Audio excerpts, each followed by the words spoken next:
ఈ రోజు జరిగిన ఆంధ్రప్రదేశ్ అసెంబ్లీ సమావేశాల్లో ఆంధ్రప్రదేశ్ రాష్ట్ర హోంమంత్రి వంగలపూడి అనిత సభను ఉద్దేశించి మాట్లాడుతూ గంజాయి అనే మత్తునిచ్చే పదార్థం అదే ఇప్పుడు మా ప్రభుత్వానికి అతిపెద్ద సవాల్గా మారింది. దొంగతనంగా గంజాయి పండించే రాష్ట్ర సరిహద్దుల్లో చెక్ పోస్టులు పెంచాం. అక్కడ సీసీ కెమెరాలు పెట్టి గంజాయి రవాణాకి చెక్ పెడుతున్నాం. బ్లేడ్ బ్యాచ్ ఆగడాలకు అడ్డుకట్ట వేసేందుకు కఠిన చర్యలు తీసుకుంటున్నాము అని ఈ సందర్భంగా ఆమె మాట్లాడారు. లాస్ట్ 5 సంవత్సరాలు ఇందాక సభ్యులు మన వాసు గారు మాట్లాడినప్పుడు కనీసం గాంజాయి మీద కానీ గాంజా బ్యాచ్ గురించి కానీ బ్లేడ్ బ్యాచ్ గురించి కానీ దౌర్భాగ్యం ఏంటంటే ఒక సీఎం స్థాయిలో ఉన్న వ్యక్తి ఏ రోజు కూడా ఒక రివ్యూ తీసుకోకపోవడం, ఒక ఇన్ఫర్మేషన్ కనీసం తెప్పించుకోకపోవడం అధ్యక్ష. దీని పర్యవసానం ఏదంటే 5 సంవత్సరాలు దీన్ని క్యారీ ఫార్వర్డ్ చేసుకొని ఈ రోజు ఇంతవరకు రావడం జరిగింది అధ్యక్ష. దీని నేపథ్యంలో ఈ రోజు ఈ గంజాయిని ఇమీడియట్ గా మనం అరికట్టాలి అనుకునేటప్పుడు చాలా ఎక్సర్సైజ్ చేసుకోవాల్సి వస్తుంది అధ్యక్ష. సిస్టమ్ ని కూడా మనం మళ్ళా రిపేర్ చేసుకోవాల్సిన పరిస్థితి ఏర్పడింది అధ్యక్ష.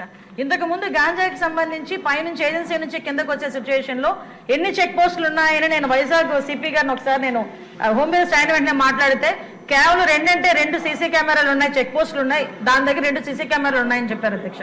అంటే చెక్ పోస్టులు కూడా పెట్టుకోలేని పరిస్థితులు అయిపోయింది. ఈ రోజు మళ్ళా తిరిగి గాంజా నిర్మూలనకి పర్టికులర్ గా ఎక్కడెక్కడైతే ఏరియాస్ నుంచి అయితే మనకి ట్రాన్స్పోర్ట్ జరుగుతుందో ఆ ట్రాన్స్పోర్ట్ అన్ని ఏరియాలలోని కూడా చెక్ పోస్టులు ఏర్పాటు చేసుకున్నాం.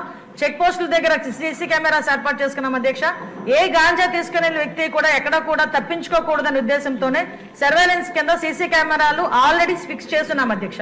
దీని నేపథ్యంలోనే మనం అర్థం చేసుకుంటే అధ్యక్ష, ఈ 5 నెలల కాలంలో మనం వచ్చిన ఎన్డీఏ గవర్నమెంట్ వచ్చిన 5 నెలల కాలంలోనే సుమారుగా 25,000 కేజీల గాంజాని ఈ రోజు పట్టుకొని గవర్నమెంట్ స్వాధీనం చేసుకునే పరిస్థితి, పోలీస్ డిపార్ట్మెంట్ వాళ్ళు పట్టుకుని స్వాధీనం చేసుకునే పరిస్థితి కనిపించింది అధ్యక్ష. దగ్గర 916 మందిని కూడా ఈ రోజు మనం జూన్ నుంచి అక్టోబర్ వరకు చూసుకుంటే 916 మంది మీద ఆల్రెడీ కేసులు నమోదైన వాళ్ళందరూ కూడా వెళ్ళారు అధ్యక్ష. ఇందాక గౌరవ సభ్యులు కూడా జైలుకి సంబంధించిన విషయం కూడా చెప్తున్నారు అధ్యక్ష.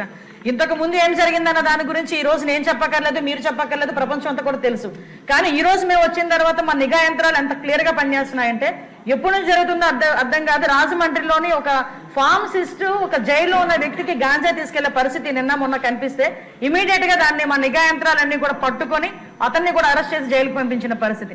మీరు అన్నట్టుగానే ఎక్కువ ఏజెన్సీ ఏరియాలోని చిన్న పిల్లలు దీనికి ఎడిక్ట్ అయిపోయే పరిస్థితి కనిపిస్తుంది అధ్యక్ష. ఎడిక్ట్ అవ్వడమే కాదు అధ్యక్ష, వాళ్ళకున్న ఫైనాన్షియల్ ప్రాబ్లమ్స్ ని బేస్ చేసుకుని వాళ్ళని పావుల కింద వాడుకునే పరిస్థితి ఉంది.